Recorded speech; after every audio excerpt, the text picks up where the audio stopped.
Hello, my beautiful yellowbone, redbone, butter pecan, caramel, butterscotch, toffee, mocha, cocoa, chocolate exoticals. Welcome to the Pretty Girl Club. Welcome to the Exoticals United community. If you're new here, welcome.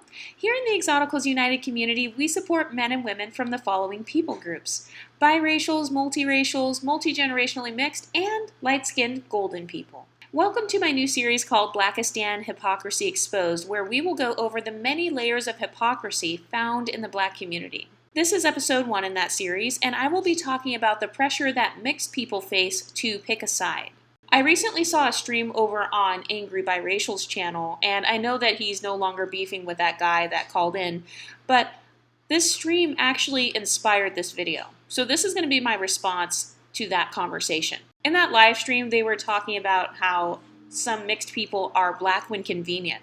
Well, let me say this. I proudly hop in and out of the Black community when convenient, and I will never apologize for it.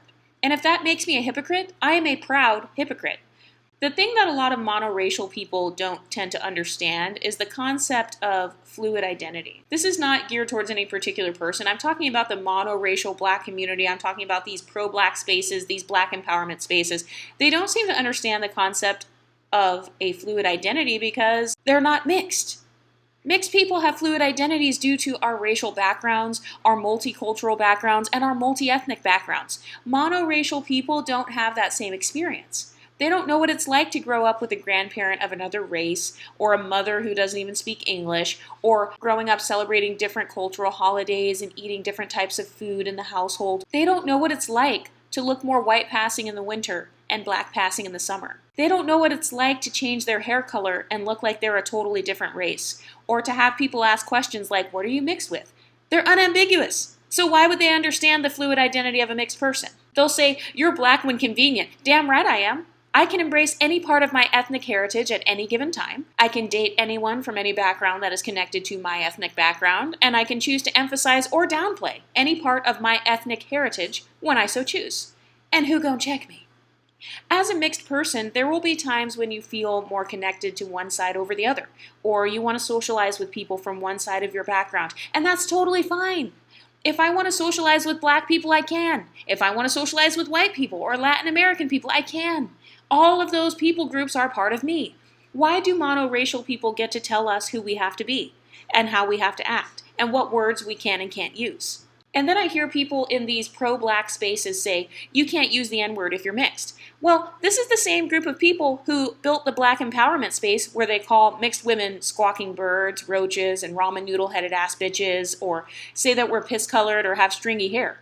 It's funny because monoracial people can dish it out, but they sure can't take it back. I've been called all kinds of disgusting things on this YouTube channel, yet I'm not allowed to say anything back because that makes me racist. And then people have the audacity to say that mixed people can't participate in Black culture because we're not Black enough. I'm sorry, is there some Hotep Bible that I missed out on? Who makes the rules? Who gets to decide who can participate in Black culture? They need to be talking to white people who are usurping Black culture, not people who are actually mixed with Black. And also, I thought Black people were oppressed. Shouldn't you guys be worrying about political issues and going out protesting or building your own communities? Shouldn't you guys be starting schools or helping people who live in African American ghettos? No, that's not important. What's important is trolling the goldensphere channels on YouTube and talking about MLS People for 2 hours on a Wednesday afternoon. See, my thing is, if I don't like someone, I just ignore them. I wouldn't spend my time and energy thinking about them and stalking them and speculating about them and saying, "You can't use those words because you're not Black enough." That's a waste of my time. See, what people don't realize about the MLS community is that we are a community of builders. We know when to put in work. We know when to use our talent to gain fame. We know when to use our beauty to garner attention and when to provoke people so we can get our messages heard. The golden sphere is not going anywhere, so if you don't like it, get out of it. Go back to the Hotep channels, go back to the pro-Black spaces, go back to the Black women empowerment spaces. Embracing our racial mixes doesn't make us racist. It doesn't even mean that we prefer one side over the other. It just means that we are accepting who we are.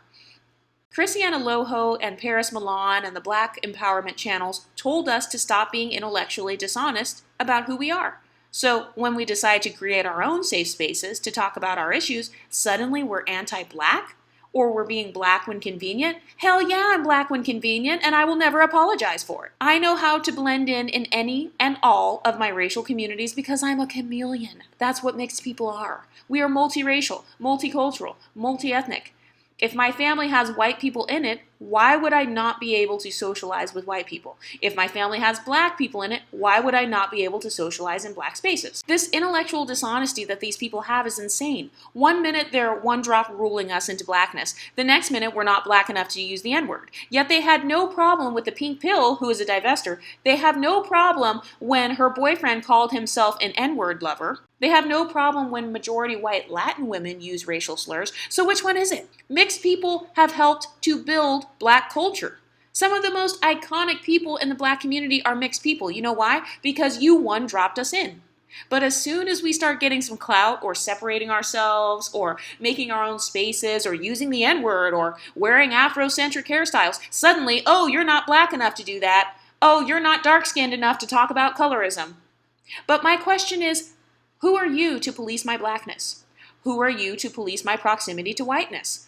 Who are you to tell me what I can and can't say? Who are you to tell me that I can't identify as mixed?